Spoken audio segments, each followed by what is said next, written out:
In this video, we're making this delicious strawberry juice that is super refreshing.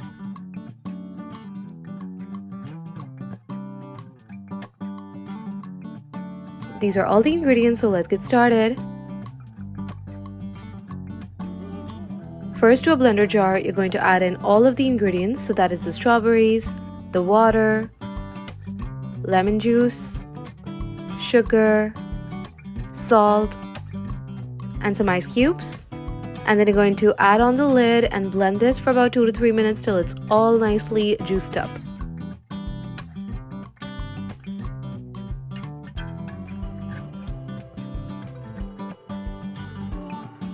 Then pour it in a glass and serve it fresh.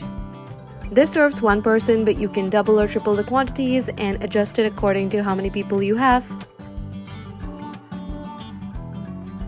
See you with the new recipe. Bye!